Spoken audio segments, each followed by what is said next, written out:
안녕하세요. 네, 오늘은 민사특별법 중에 세 번째 집합건물의 소유 및 관리에 관한 법률인데, 요게 내용이 여러분들, 좀 익숙하지가 않으셔가지고, 여러분들이 많이 좀 어려워하시는 부분이에요.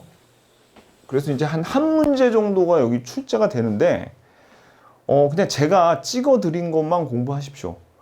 그래서 가령, 여기에 너무 힘을 많이 빼면 안 돼요. 그냥 외우는 것만 빨리 암기하고 넘어가야 돼. 그리고 구분 건물의 개념은 근데 여러분들이 좀 아셔야 되는데 뭐냐면 우리가 집합 건물이라고 해요. 집합 건물이 요거는 뭐냐면요. 우리가 아파트나 아니면은 다세대 주택처럼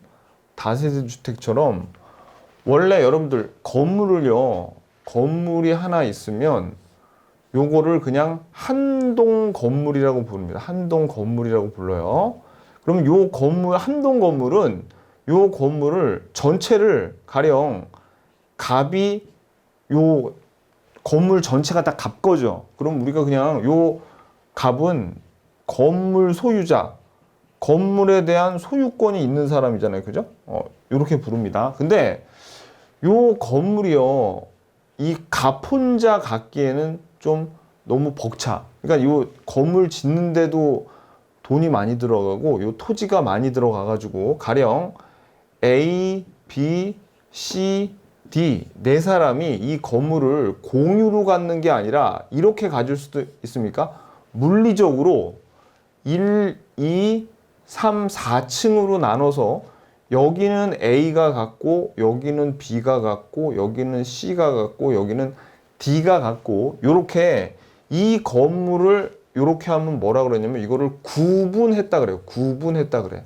한 동 건물을 어떻게 해요? 구분했죠. 그러면 요 A, B, C, D가 공유로 갖는 게 아니라 물리적으로 요 구분된 요 부분을 우리가 뭐라 그러냐면 전유 부분이라고 그래요. 전유 부분. 혹은 구분 건물이라고 합니다. 그러면 여기 구분된 요 전유 부분, 구분 건물을 다 합친 요거를 뭐라 그러냐면 구분된 것들을 다 모아놨죠. 요거를 집합 건물이라고 하는 거예요. 집합 건물. 그러니까 집합 건물은 뭐의 합이에요? 구분된 각각의 전유 부분의 합이다. 이래도 되고 구분 건물의 합이다. 이렇게 얘기해도 됩니다. 자, 그런데 봐봐요. 우리가 그러면 이 A, B, C, D는 건물 전체를 갖는 게 아니라 요 구분된 전유 부분만 갖고 있죠. 그래서 요 구분된 부분만 A가 갖는다 그래서 요걸 뭐라 그러냐면 구분 소유권이다. 요렇게 얘기하는 거예요. 만약에 건물을 전체를 다 가지면 뭐라고 그러는데 건물 소유권이라 그랬을 텐데 요 건물을 물리적으로 이렇게 구분을 줘요. 구분을 줘가지고 요 구분된 부분만 얘네들이 가지니까 요거를 뭐라 그런다? 구분 소유권이다 라고 하는 겁니다. 아셨죠? 오케이. 요게 첫 번째 개념이에요. 이 집합 건물이라는 건 그러면 이 구분된 전유 부분을 다 합쳐서 뭐라 그런 거예요? 집합 건물이라 그래요. 아셨죠? 오케이, 됐습니다. 자, 그러면 그래서 우리가 처음에 나오는 게 요 구분 소유권이란 말이에요. 구분 소유권. 구분 소유권에 대해서 배우는데, 자, 일단 오늘 포인트를 좀 보시면요. 포인트는 일단 요 전유 부분이 뭔지를 좀 아셔야 돼요. 전유 부분이 구분 소유권의 목적이 되고 등기가 됩니다. 그리고 또 구조상 공용 부분과 규약상 공용 부분이라는 게 나오는데 요것도 먼저 용어를 먼저 아셔야 돼요. 그 다음에 특별 승계인에게 공용 부분 체납 관리비가 승계된다는 것도 알아야 되는데 공용 부분에 대한 연체료나 전유 부분 체납 관리비는 승계가 안 됩니다. 그리고 전유 부분에 대한 처분 압류 저당권은 대지 사용권에 미치고 그 다음에 담보 책임의 기간에 대해서 이따 기산일을 중심으로 볼 거고요. 그 다음에 재건축에 대한 결의할 때는 요 5분의 4라는 거, 요게 시험에 제일 잘 나오니까 요거를 지금부터 저하고 이제 살펴볼 건데 일단 요 구분 건물은 용어를 좀 알아야 됩니다. 용어를 알아야 되는데 여기에 규약이란 말이 있죠. 규약. 자, 봐봐요, 여러분들.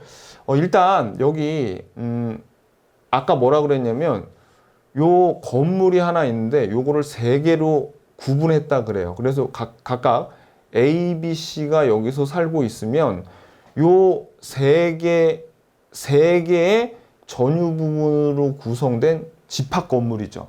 그러면 A, B, C는 각각 요 건물에 대한 구분 소유권을 갖고 있는데 그래서 우리가 A, B, C를 뭐라고 그러냐면 구분 소유자라고 불러요. 구분 소유자. 만약에 어떤 건물을 갑이 혼자 갖고 있으면 얘는 구분 소유자라고 그래요? 아니면 그냥 소유자라고? 그냥 건물 하나 통째로 갖고 있으면 소유자라고 하는데 요 구분된 여기만 A가 갖고 있잖아요. 그러니까 아파트에 301호만 이 사람이 주인이죠. 그죠? 그러면 우리가 구분 소유자라 그래요. 자, 그러면 이 구분 소유자들이 약속을 하는, 얘네들도 요 공동 생활을 하기 위해서는 이 아파트에서 어떤 생활 규범이라던가 약속을 해야 되죠. 그걸 우리가 뭐라고 그러냐면 규약이라고 그럽니다. 규약은 뭐예요?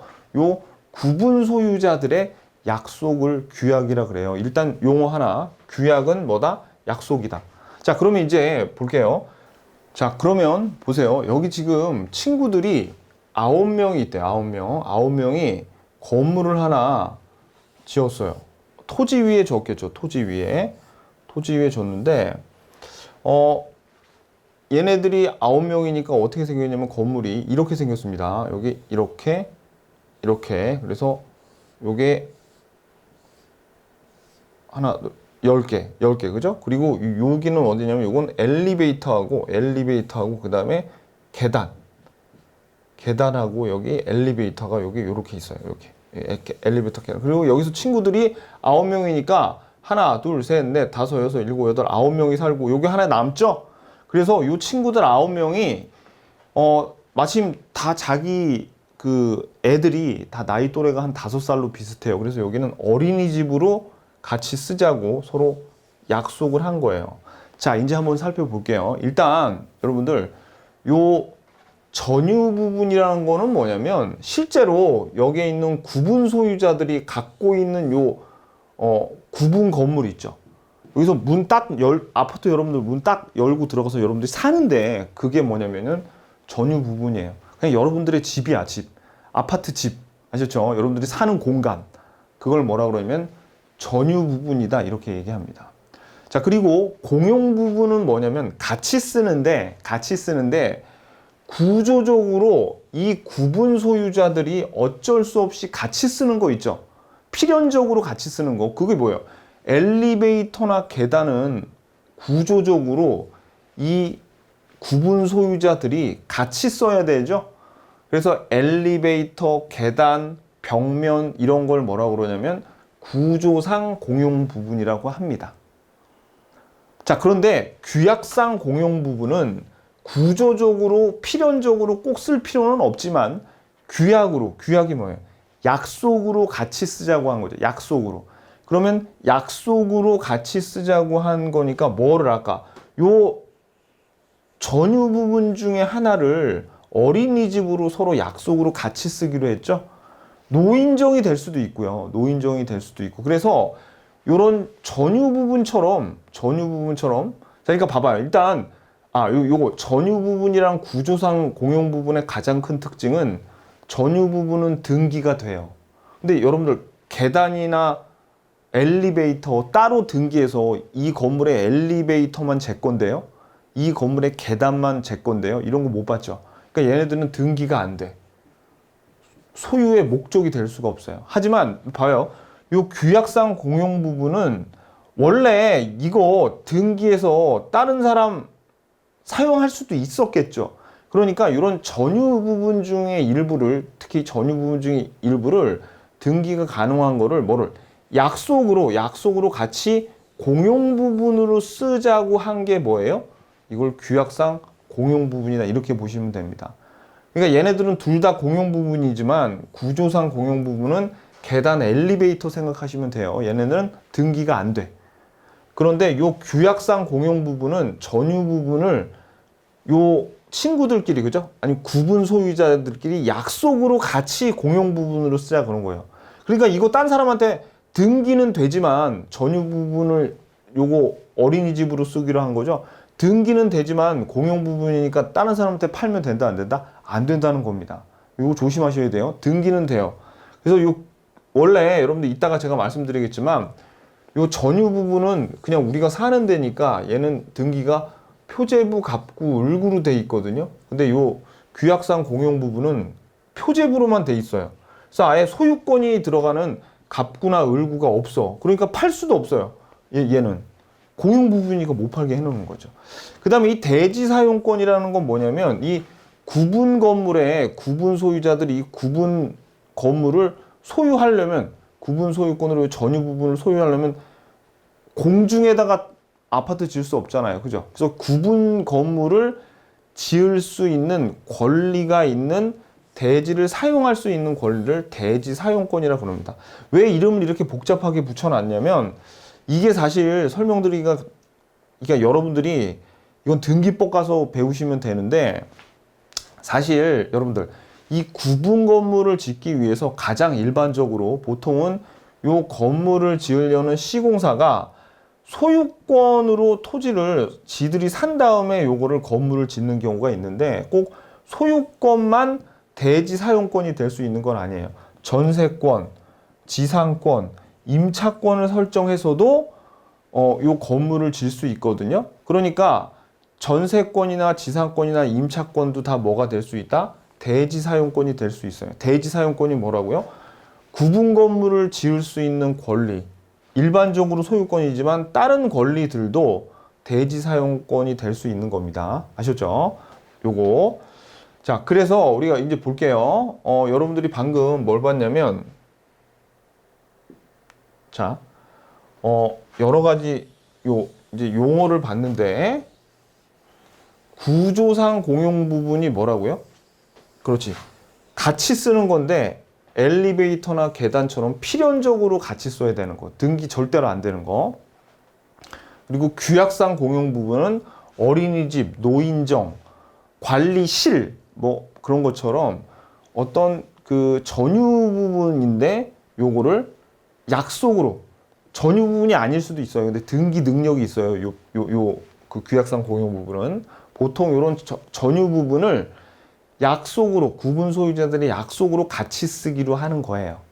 그리고 대지 사용권은 뭐냐면 대지 사용권은 요 토지의 사용권이에요. 그래서 요게 지금 어떻게 되냐면 요 대지 사용권은 이거 나중에 등기법 가서 배우지만 거기 가서 좀 자세한 건 배우기로 하고 이게 어떻게 구성이 되어 있냐면 이렇게 되어 있어요. 대지 사용권은 요거를 어떤 사람이 요걸 소유하죠. 그러면 요 대지 사용권이 지분의 형태로 돼 있어 가지고 요 정도의 지분을 그대로 갖게 됩니다. 요것도 맞아요. 요 사람도 이 정도의 지분을 갖게 돼요. 전유 부분만큼의 지분을 대지 사용권 지분을 갖게 됩니다. 이걸 대지권이라고도 하는데 뭐 거기까지 몰라도 되고. 그래서 이제 봐봐. 이제 제가 이제 지금부터 이제 요거 정의를 드렸으니까 이제부터 제가 하고 싶은 얘기가 뭐냐면 이겁니다. 봐봐요. 이게 전유 부분을 만약에 다른 사람한테 팔잖아요. 그러니까 여러분들 그냥 보통 아파트 살다가 다른 사람한테 팔죠. 그때는 요 전유 부분만 팔리는 게 아니에요. 뭐도 같이 팔리는 거냐면 실제로 등기는 전유 부분만 이렇게 팔리는 것처럼 등기가 되지만 구조상 공용 부분과 규약상 공용 부분과 대지 사용권 얘네 셋도 따라서 같이 팔리는 거야. 전유 부분하고. 뭐라고요? 다시. 전유 부분이 팔리면 구조상 공용 부분, 규약상 공용 부분, 대지 사용권까지 같이 팔려가지고 새로운 주인이 여기 들어오면 어린이집 이용할 수 있고, 그죠? 그 다음에 엘리베이터 계단 이용할 수 있고, 그리고 요 대지 사용권의 일부도 요 새로운 주인께 되는 겁니다. 그리고 요걸 다르게 얘기하면 전유 부분과 얘네들은 분리해서 팔 수가 없어요. 분리해서 팔 수가 없어. 무슨 뜻인지 아시겠죠? 오케이. 자, 그래서 다시 제가 여태껏 이거 설명드린 이유는 전유 부분이 팔리면 뭐도 같이 팔린다고요? 구조상 공용 부분, 규약상 공용 부분, 대지 사용권도 사실은 얘네들이 요 전유 부분의 지분만큼의 소유권이 있다고 그냥 가상적으로 생각하는 거거든요. 그러니까 여기 있는 것도 덩달아서 같이 팔리더라 라는 거예요. 그러면 자 이제 봐봐요. 말씀드렸지만 요 전유 부분하고 요거를 따로 팔 수는 없다 그랬죠. 그런데 자 요건 하나 아셔야 돼요. 얘네들은 죽었다 깨나도 전유 부분하고 분리해서 처분할 수가 없어요. 분리 처분 따로 팔 수가 없다. 규약으로 정해도 안 돼. 규약으로 요거를 따로 팔 수 있다 그런 거 정할 수도 없습니다. 그런데 요 대지 사용권만큼은 만약에 규약으로 정하죠. 규약으로 정하면 분리 처분도 가능하다는 거. 요거를 여러분들 요거를 알아두세요. 요거 등기법 가면은 대지권까지 하면서 자세히 하는데 여기서는 더 이상 설명을 하면 여러분들이 그냥 피곤해요. 그리고 민법에서의 대지 사용권과 등기법의 대지권이 서로 막 용어가 아직 완전히 정리가 안 됐어요. 막 이렇게 뒤섞여서 쓰고 있는데 아무튼 간에 그냥 이것만 알았는데 얘네들은 공용 부분은 규약상으로는 어떻게든 같이 팔 수가 없어. 근데 대지 사용권은 어떻게 해요? 규약으로 정하면 팔 수도 있더라. 분리 처분이 가능하더라. 전유 부분. 요거 그냥 알아두세요. 오케이, 요 정도. 그래서 이제 참고로 하나만 더 보면 우리가 그냥 일반적인 건물 있죠. 일반적인 건물은 이렇게 된 거예요. 그러니까 이건 집합 건물이 아닌 경우엔 그냥 건물이 있으면 이 건물에 대한 표제부 각구 을구가 있고 요 토지에도 대지에도 표제부 각구 을구 요렇게 돼 있잖아요. 근데 집합 건물은 어떻게 생겼냐면 봐봐요. 여기 지금 대지 있죠. 그리고 여기 건물 있잖아요. 그럼 요 토지에 대한 등기가 표제부 각구 을구가 요건 토지에 관한 게 있어요. 대지에 관한 등기도 있습니다. 그런데 요렇게 집합 건물은 어떻게 돼 있냐면 첫 번째 요 한동 건물의 표제부가 일단 있어요. 그러니까 한동 건물 전체 요거 전체에 표제부가 있고 그러니까 이건 뭐예요? 표제부가 표시를 여기다 적어 놓는 거고 그 다음에 각각 1호, 2호, 3호로 구분됐죠. 각각 1호, 2호, 3호에 표제부 갖고 울고, 표제부 갖고 울고, 표제부 갖고 울고, 표제부 갖고 울고, 이런 식으로 돼 있습니다. 그래가지고 여기에 있는 봐봐요. 여기에 있는 지금 이 대지를 어떻게 했냐면 이제 봐봐요. 요 예컨대 얘네들 표제부 있죠. 얘네들 표제부가 이렇게 생겼어. 그래서 얘네들 표제부에 뭐라고 적혀 있냐면 전유 부분 85라고 이렇게 적혀 있죠. 전유 부분 85에 그리고 대지는 만약에 300평방미터면 대지권 비율이 300 중에 각각 얘네들이 100씩 공유로 얘네들이 여기에 대한 지분을 다 이렇게 갖고 있는 겁니다. 그래서 요 3호를 만약에 다른 사람한테 팔죠. 그러면 이 여기에 있는 대지 사용권까지 같이 팔리게 되는 거예요. 같이. 그러니까 얘네들 분리 처분할 수가 없게 되는 겁니다. 아셨죠? 분리 처분할 수 없고 그 다음에 얘네가 팔리면 뭐까지? 계단, 엘리베이터를 사용할 수 있는 권리 그리고 어린이집 같은 공용 부분을 사용할 수 있는 권리까지 같이 팔리게 되는 거예요. 이 세 사람이 그래서 그걸 다 이용할 수 있다. 오케이. 됐어. 여기까지 보고 이제부터는 저하고 책을 보면서 개념을 이해했으니까 줄그면서 외울 것만 외워주면 됩니다. 여기에서 너무 많은 에너지를 낭비할 필요는 없어요. 자, 일단 구분 소유권 뭐라 그랬어요? 한 동의 건물의 여러 개의 구조상, 이용상 독립한 부분을 목적으로 하는 소유권인데, 자, 이 중에서 구조상, 이용상 독립한 부분, 사람들이 사는 데 있죠. 그냥 문 딱 열고 들어가서 사는데 그걸 전유 부분이라고 하고, 그래서 자, 이 밑줄 요거 시험에 잘 나와요. 구분 소유권은 뭐를 목적으로 하는 거야? 전유 부분을 목적으로 하는 건데 만약에 시험에 공유 부분을 목적으로 한다 그러면 틀려요. 공유 부분을 목적으로 하는 게 아니라 전유 부분, 요거 시험에 되게 잘 나와요. 구분 소유권은 전유 부분을 목적으로 하는 소유권이다. 나머지 대지 사용권, 공용 부분 얘네들은 그냥 여기 요거에 딸려오는 거예요. 전유 부분에 딸려오는 겁니다. 오케이. 자, 그래서 밑줄 구분 소유권의 목적물이 되는 것은 전유 부분만이며 공용 부분은 구분 소유의 권의 목적이 될 수 없다. 왜? 그냥 딸려 들어오는 거야. 딸려 들어오는 거. 자, 그리고 구분 소유권의 성립 요건을 보자면, 자, 봐봐요. 구분 소유가 성립하려면, 자, 밑줄.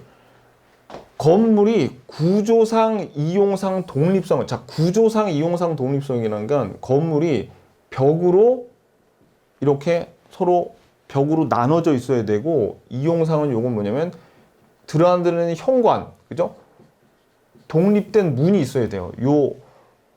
여기로 들락날락할 수 있는 문, 현관이 독립적으로 존재해야 돼. 그건 우리가 구조상, 이용상 독립성을 갖추고 있다라고 합니다.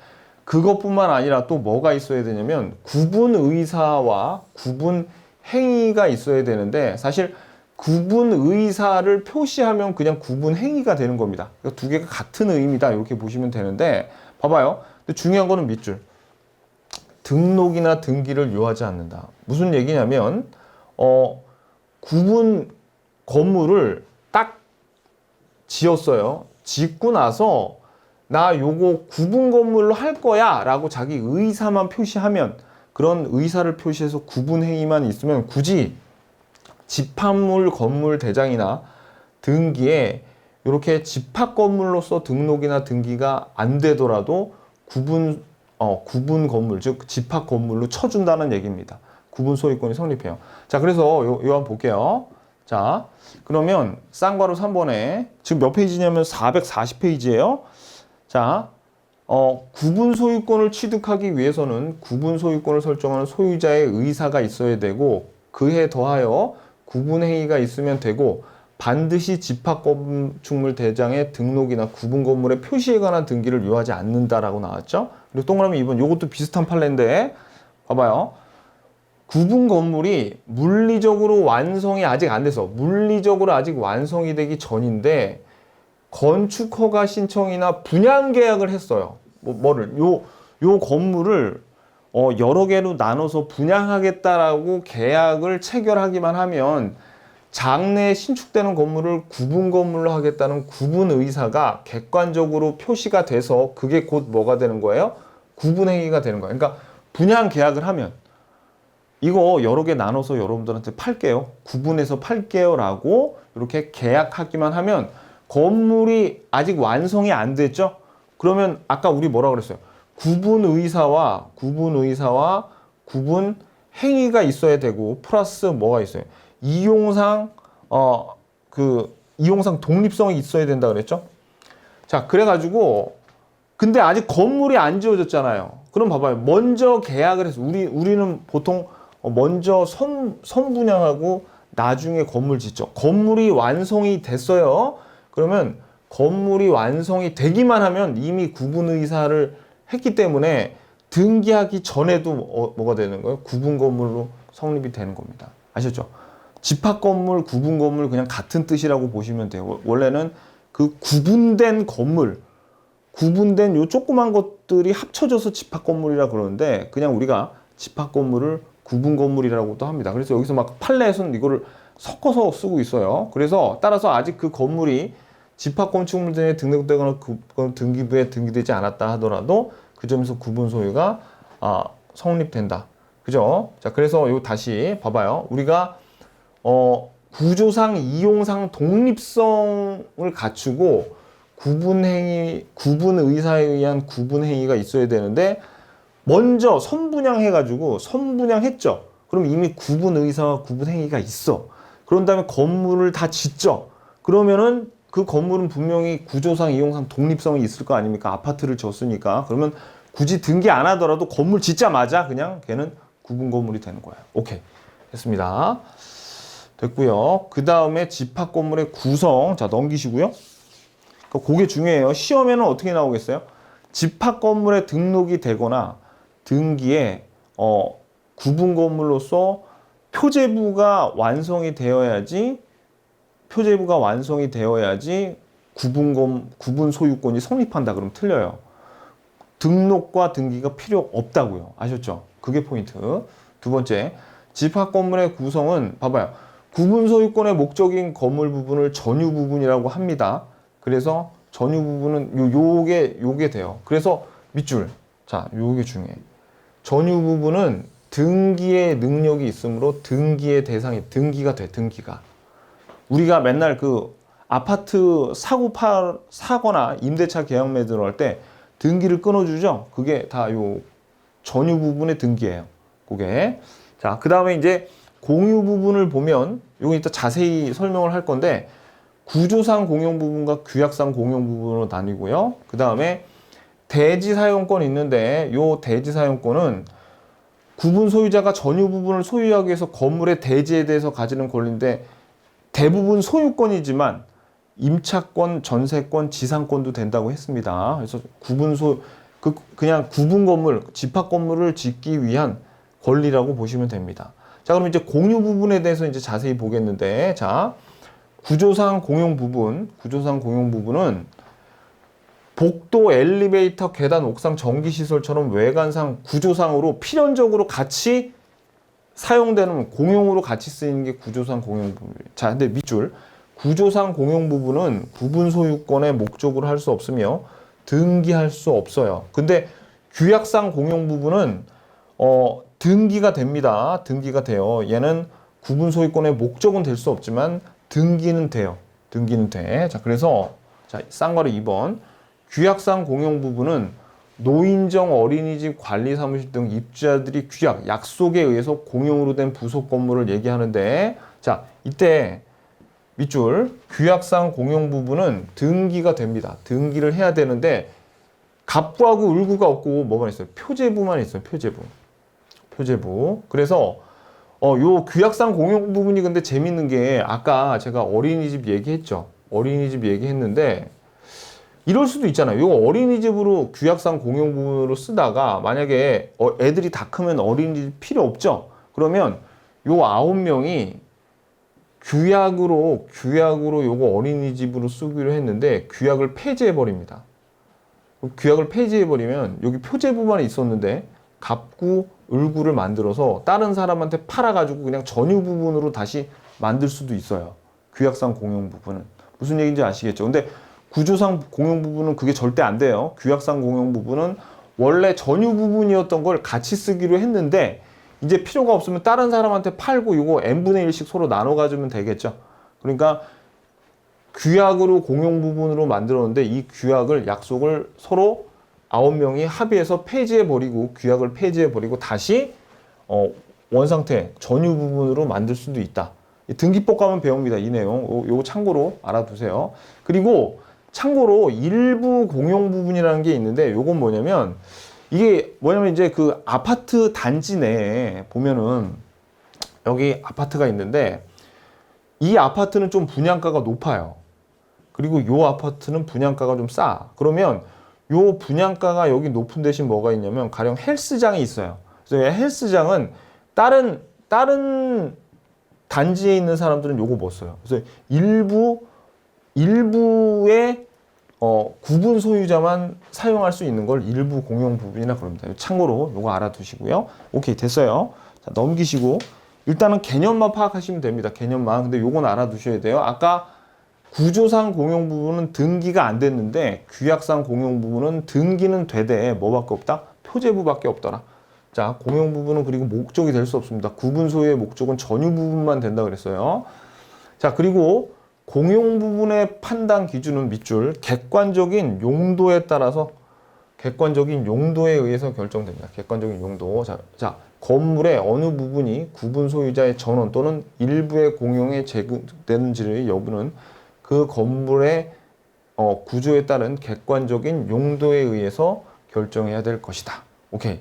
자, 그 다음에 공용 부분의 분할 처분의 제한을 볼까요? 자, 공용 부분은 이게 여기 보시면 쌍괄호 1번부터 7번까지 내용이 많은 것 같지만 내용이 많지가 않은 거예요. 다 똑같은 내용인데 봐봐요. 일단 공용 부분은 구분 소유자 전원이 같이 쓰는 거예요. 일부 공용 부분이 있지만 지금 여기서 얘기하는 부분은 일부 공용은 아까 일부 공용 이건 아주 예외적인 거고 그냥 우리가 보통 공용 부분이라 그러면 전원이 같이 쓰는 공용 부분을 얘기하는 거예요. 아무 말 없으면. 그러면 공용 부분은 구분 소유자 전원의 공유, 같이 공유하는 걸로 보는 겁니다. 같이 공유하고, 그 다음에, 자, 요 밑줄, 그 공유자의 지분은, 그 공유 부분에 대한 지분은 그가 가지는 전유 부분의 면적의 비율에 따라서, 가령 요게 어린이집이 있는데, 어린이집이 요게 10평이에요. 10평인데, 여기 A, B, C가 요거를, 어린이집으로 했는데, 얘는 30평, 얘는 40평, 얘 30평 살면은 각각의 요 어린이집이 있는데 여기에 대한 지분의 비율에 얘는 30%, 3 이렇게 면적의 비율에 따라서 이거 갖는단 말이에요.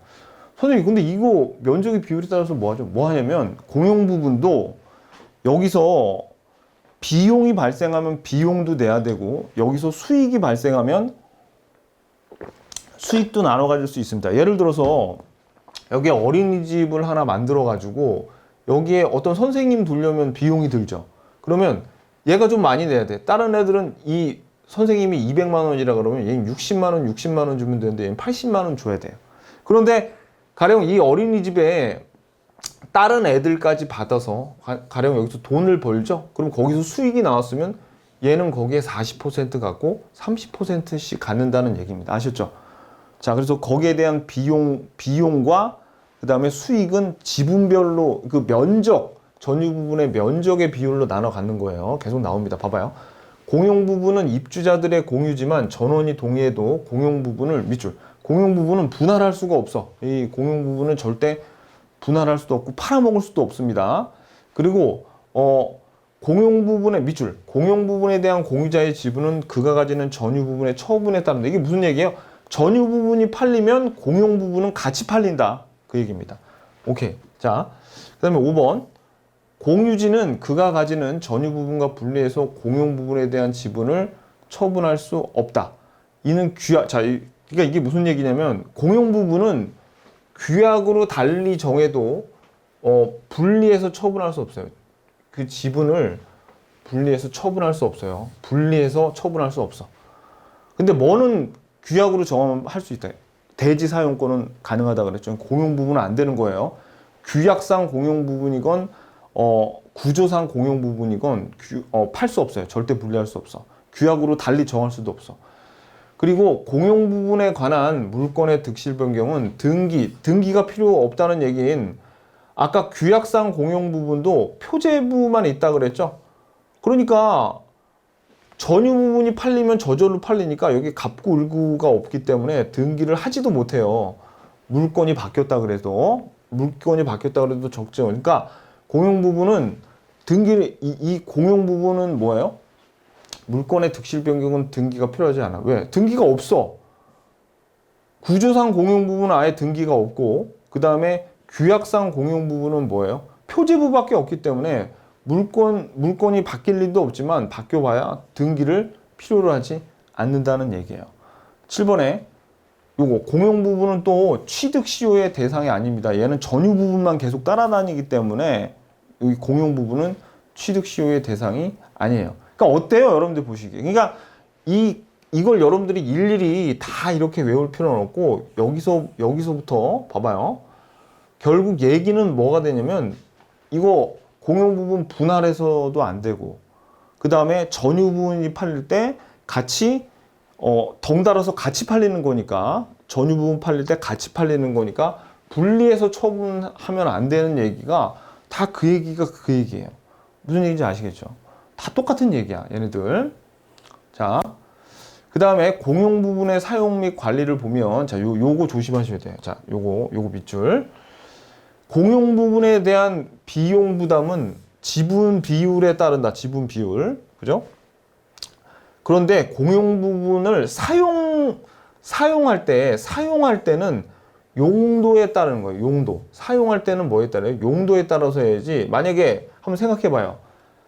엘리베이터를 지분 비율에 따라 그런다면 만약에 여기 100평짜리 사는 사람하고 20평짜리 사는 사람하고 20평짜리는 엘리베이터 탈 때 1층, 5층, 10층 이렇게 다녀. 이렇게 할 수는 없죠. 그죠?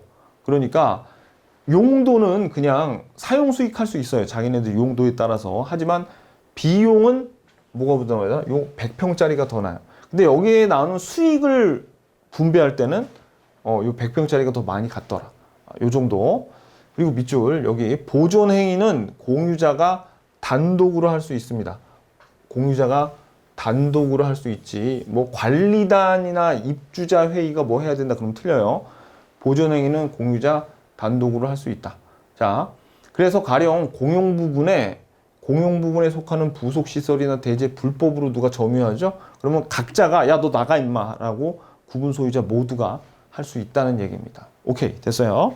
자, 그럼 444페이지에 보면요. 공용 부분의 변경이 나오는데 여기서 좀 덜 중요한 거는 3분의 2 이상 의결, 좀 더 훨씬 중요한 거는 5분의 4 의결, 이렇게 생각하시면 됩니다. 근데 어떻게 보시냐면 공용 부분의 그냥 일반적인 변경에 관한 사항은 3분의 2 동그라미, 그런데 노후화 억제 또는 기능 향상 등을 위한 것으로, 자 밑줄, 구분 소유권 및 대지 사용권의 범위나 내용의 변동을 일으키는 공용 부분의 변경, 요런 거는 5분의 4. 딱 요렇게만 알고 계시면 됩니다. 오케이. 자, 그 다음에 공용 부분의 관리비가 있는데요. 여기 각 공유자는 규약에 달리 정한 바가 없으면 그 지분의 비율에 따라, 자 밑줄 보세요. 요 관리비의 부담하고 수익을 밑줄 지분의 비율에 따라서 공용 부분 관리 비용과 생기는 이익을 다 취득한다요. 자, 이건 무슨 뜻이냐면 이겁니다. 예를 들어서 여기 그 공용 부분에 규약상 공용 부분으로 어린이집 할 수 있겠죠. 근데 여기 만약에 건물이 A, B, C 세 사람만 사는 구분 건물이고 규약상 공용 부분에 어린이집이 하나 있어요. 근데 이 사람들의 각각 지분이 A는 20, B는 30, C는 50 이렇게 되잖아요. 그럼 이 어린이집에 교사를 한 명 채용을 했어요. 그래서 이 교사한테 만약에 100만 원이 나간다 그러면 비용을 지분의 비율에 따라서 주니까 100만 원, A는 20만 원 주고 B는 30만 원 부담하고 C는 50만 원 줘야 돼요. 그러면 만약에 그러니까 부담과 비용도 지분 비율인데 여기서 생기는 수익도 지분 비율입니다. 예를 들어서 요 교사가 다른 동네에 있는 애들도 여기에 받아가지고 요 어린이집을 운영을 하고 있으면 여기서 예를 들어서 200만 원 수익 나오죠? 그러면 이 수익은 어떻게 해요? 그렇죠. 얘한테 40만 원, 60만 원, 100만 원 이런 식으로 수익도 지분에 따라서 분리가 되는 거예요. 그러니까 비용과 수익 모두 지분의 비율에 따라서 결정이 난다라는 거 알아두시고요. 그 다음에 시험에 그나마 잘 나오는 게 요게 잘 나옵니다. 요거 꼭 아셔야 돼요. 요거 별표. 특별 승계인이 누구예요? 매수인이죠. 매수인. 요 구분 건물, 아파트, 다세대 주택 요거를 산 매수인을 얘기하는 건데, 자 일단 밑줄 보세요. 공용 부분의 체납 관리비, 관리비가 있고요.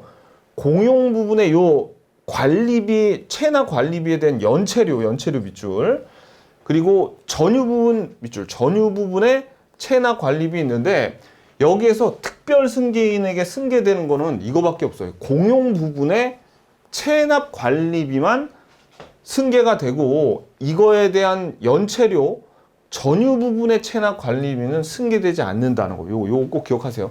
그러니까 여러분들 그냥 이렇게 기억하시면 됩니다. 뭐만 승계가 돼요? 공용 부분의 체납 관리비만 승계가 된다. 요거 꼭 알아두셔야 됩니다. 요거 시험에 잘 나와요. 요거.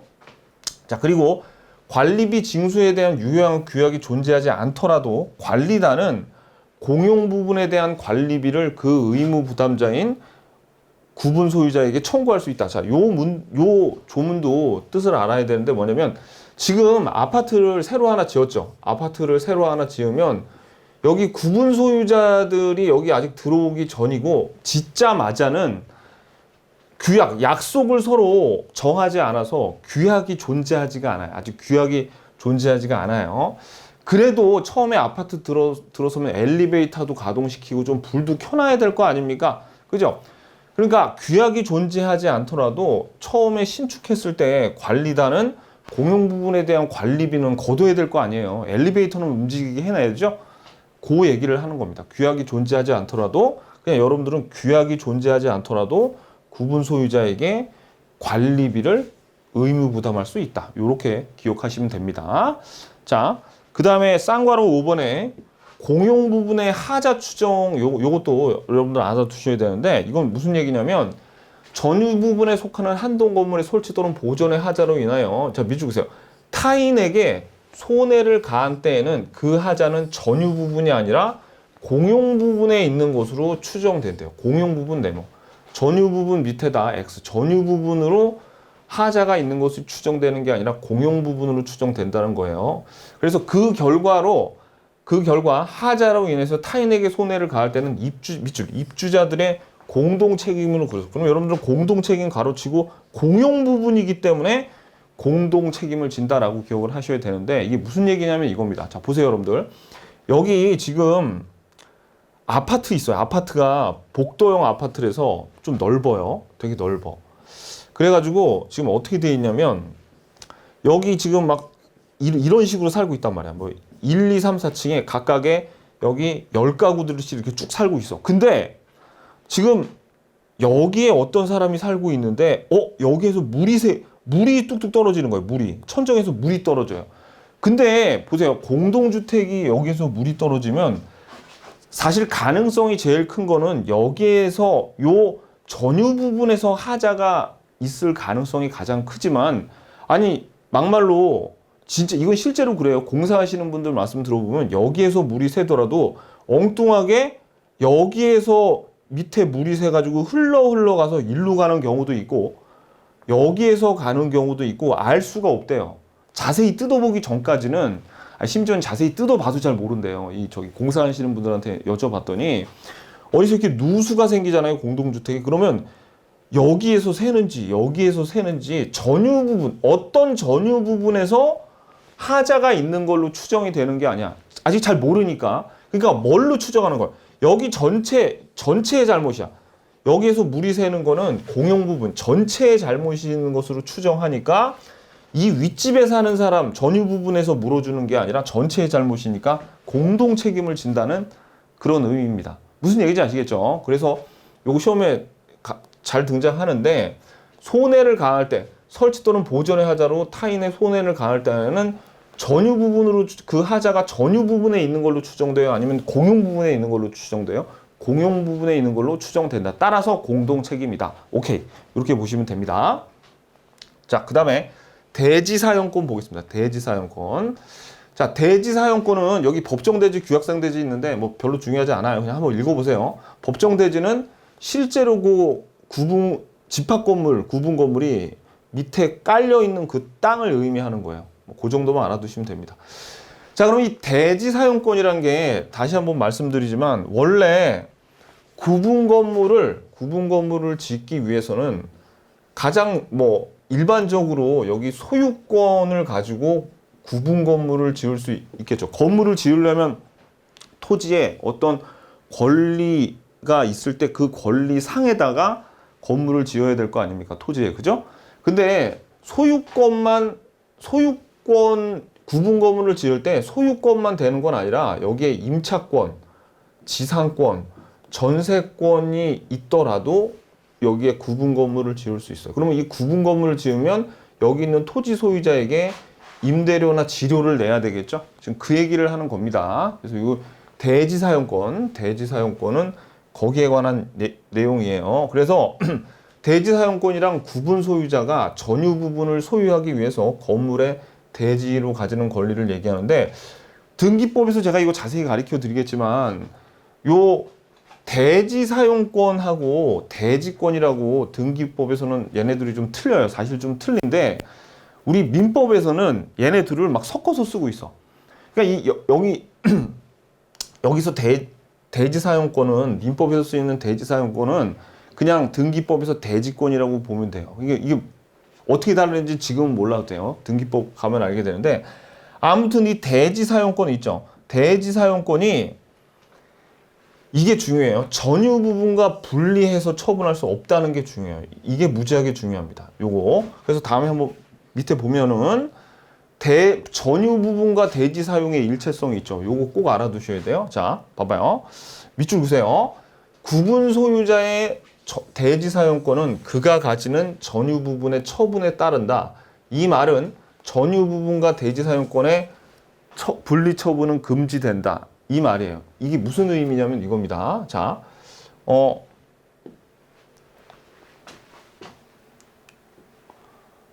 이게 무슨 의미냐?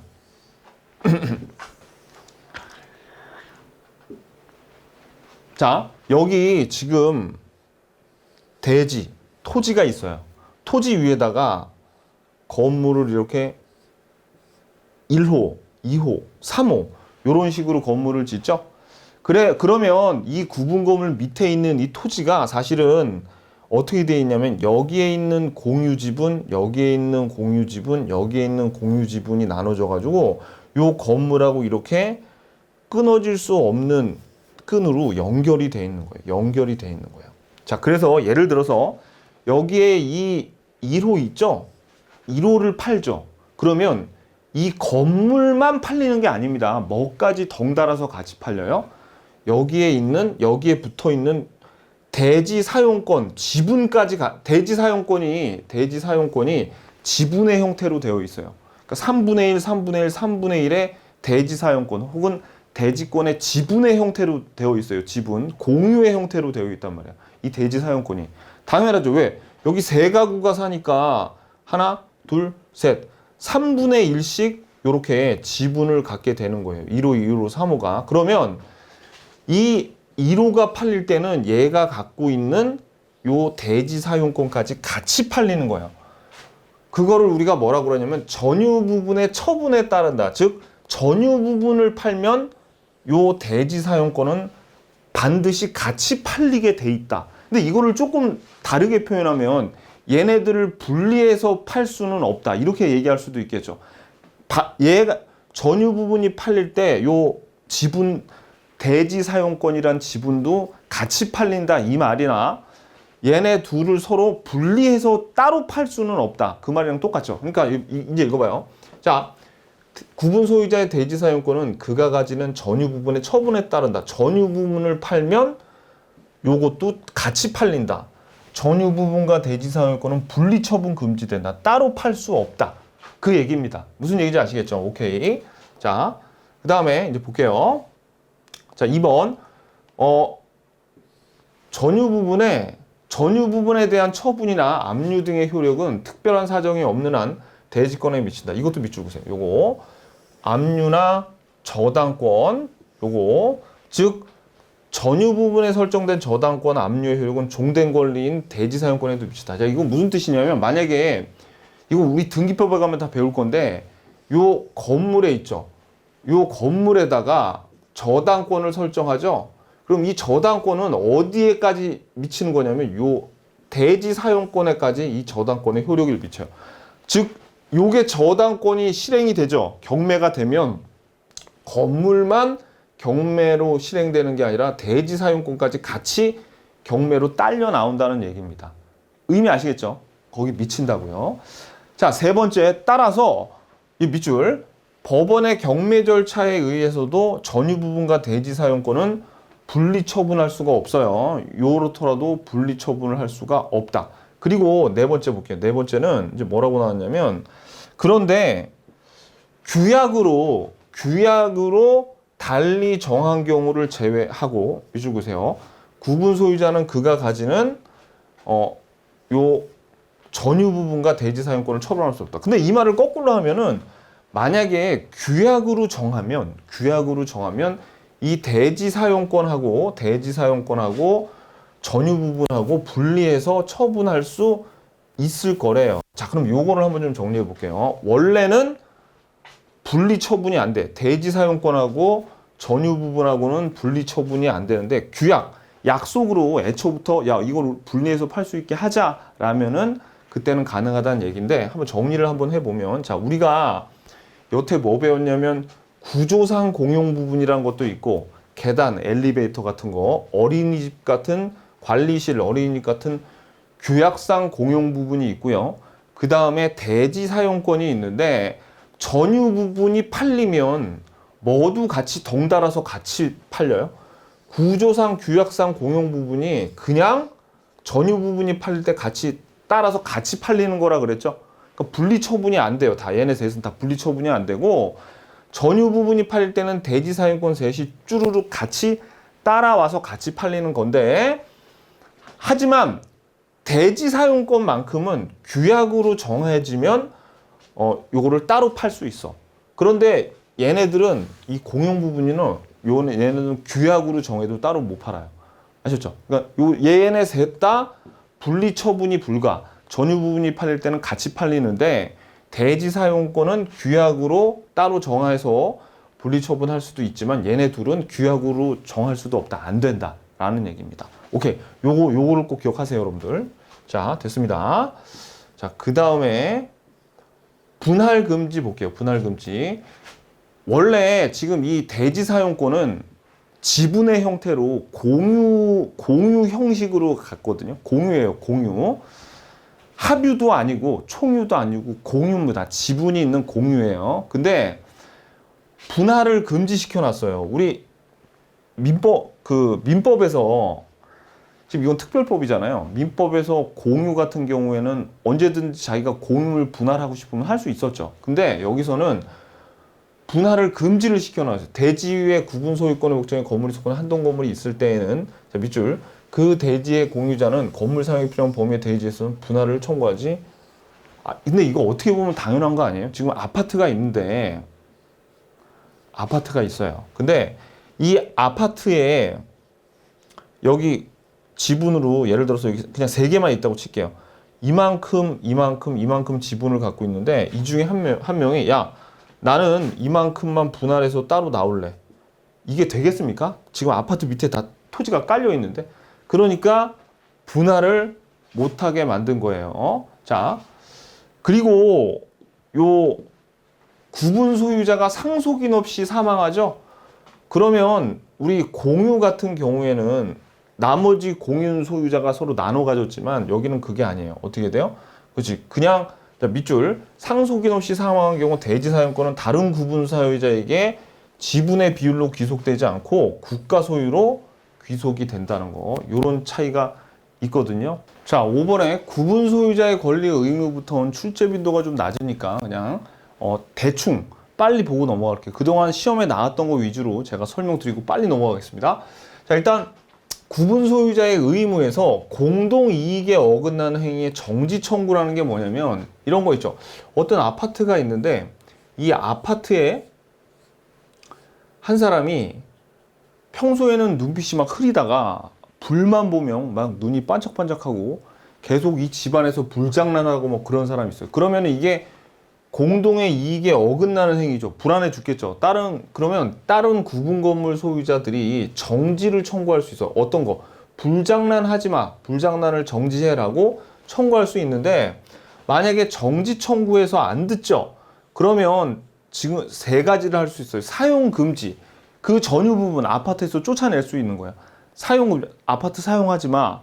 그 다음에 경매할 수 있고요. 그 다음에 인도를 청구할 수 있어요. 인도를 청구할 수 있어. 요거. 근데 요거 3개 다 구분 소유자 4분의 3 이상의 결의를 얻어야 됩니다. 아셨죠? 오케이.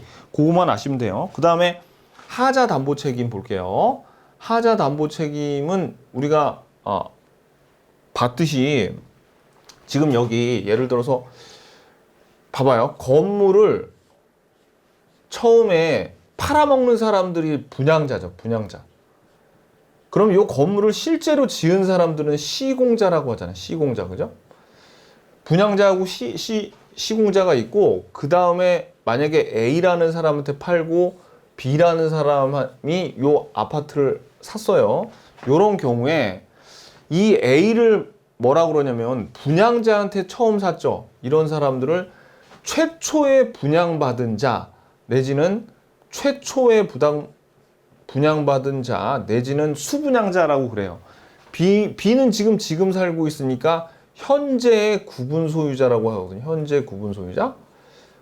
자, 근데 만약에 이 아파트가 문제가 있으면 담보 책임, 우리 매도인의 담보 책임처럼 요 분양자 아니면 시공자가 담보 책임을 져야 되는데, 만약에 현재 구분 소유자가 이 분양자나 시공사한테 가가지고 야, 아파트가 좀 하자가 있으니까 네가 고쳐야겠는데 라고 했을 때 요 분양자나 시공자가 야 내가 B 너한테 팔았냐? A한테 팔았지 이럴 수가 없습니다.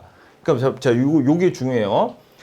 분양 목적물에 하자가 있는 경우 밑줄 하자 담보 책임의 추구권 하자 담보 책임을 요구할 수 있는 사람이에요. 추구권은 최초로 분양받은 자가 아니라 현재의 구분 소유자는 현재의 구분 소유자 B라고요. A가 아니라. 그래서 추구권이 있다는 것은 하자 담보 책임을 요구할 수 있는 사람이에요. 요구할 수 있는 사람. 현재 구분 소유자입니다. 그러면 봐봐요. 건축물을 건축하여 분양한 자, 분양자와 계약에 따라 건물을 건축한 자, 시공자는 구분 소유자에 대해서 담보 책임을 지는 겁니다. 누가 요구한다고? 누가 추구한다고요? 그렇죠. 현재 구분 소유자라는 거 요거 주의하셔야 됩니다. 자, 그다음에 하자 담보 책임의 내용을 보면은 경미한 경우에는 하자 담보 책임 위에서 말씀드린 대로 하지만 만약에 요거 체크해서요. 목적 달성을 할 수 없을 정도면 어떻게 해야 되겠어요? 이건 아예 분양 계약을 해제해 버려야 돼요. 목적을 달성할 수 없을 정도로 만약에 하자가 큰 경우에 오케이. 그래서 목적 달성을 할 수 없을 정도로 중대한 하자인 경우 집합 공무의 완공 후에도 분양 계약을 해제할 수 있다. 완공되기 전에만 해제할 수 있다 그러면 틀리겠죠. 완공 후에도 분양 계약 해제할 수 있어요. 자, 그러면 이제 시험에 자 448페이지 보시면요. 담보 책임의 기간이 나오는데 기산점 요거만 좀 여러분들 좀 알아두시면 됩니다. 여기서 공용 부분의 담보 책임은 그 기산일이 사용 승인일이고 공용 부분, 전유 부분은 요거는 인도받을 때, 최초 입주해서 인도받을 때, 그 다음에 하자 보수에서 손해배상 청구권이 있죠. 요거는 하자 발생 시에요. 요거만 여러분들이 알아두시면 됩니다. 이제 동그라미 2번은 읽어보고, 자, 요거는 기억하셔야 돼요. 요거 하나는 기산점. 그 다음에 집합 건물의 관리, 여기도 보면 있잖아요. 자, 여기서 관리단, 관리인 이렇게 나오는데 관리단, 관리인 얘네들의 차이는 뭐냐면 관리단 있죠, 단.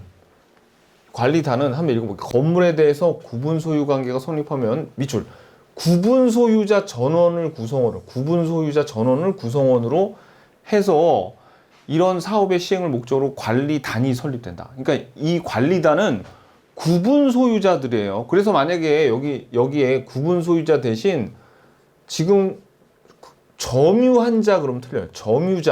점유한 자 그러면 틀립니다. 그래서 임차인 뭐 그런 사람들 아니에요. 소유자라고, 소유자. 관리단은 소유자예요.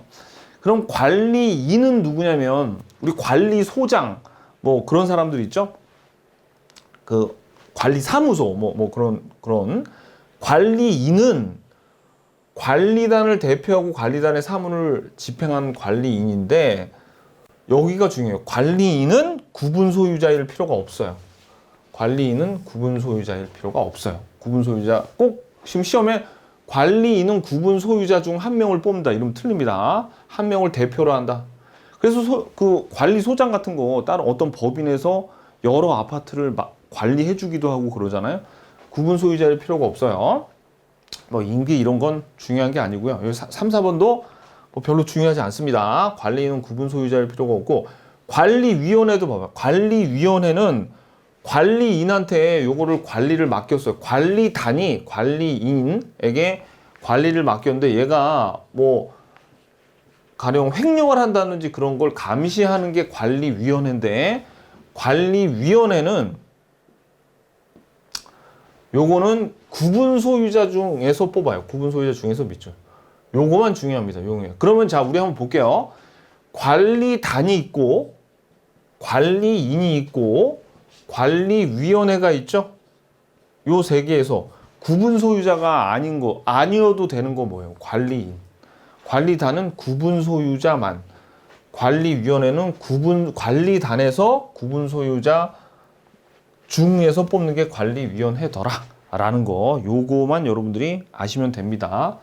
자, 그 밖에 내용은 짜잘해가지고 여러분들이 진짜 읽으면은 다른 거에 해가 돼, 해가. 그래서 여기 규약에 대한 이런 관리단 집회서 뭐 이런 거 나오거든요. 그냥 이런 거는 그냥 넘어가세요.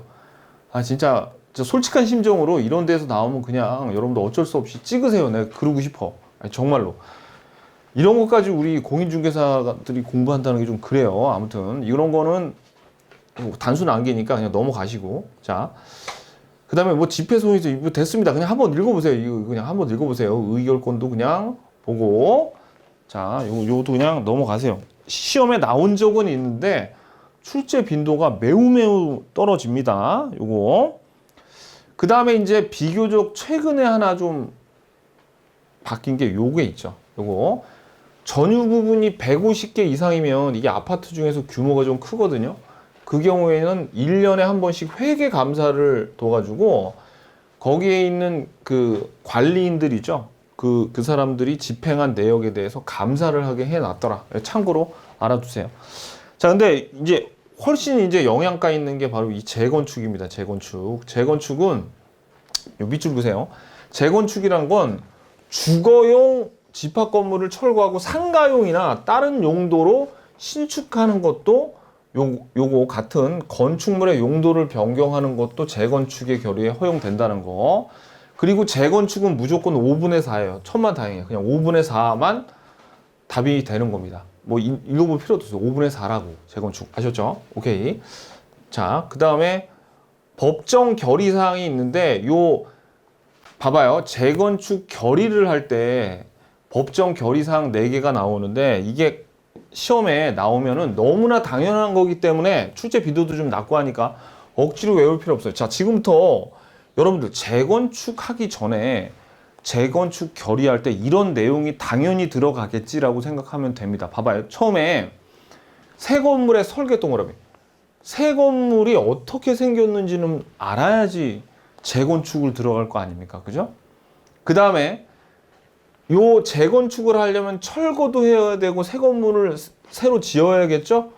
그러면 철거와 건축하는데 얼마나 드는지는 알아야 될 거 아니에요. 거기에 드는 비용을 계략적으로 산정한 금액. 그리고 또 하나는 이 비용을 우리 각 구분 소유자들이 얼마씩 내야 되는지 비용의 분담에 관한 사항. 너무나 당연한 거죠.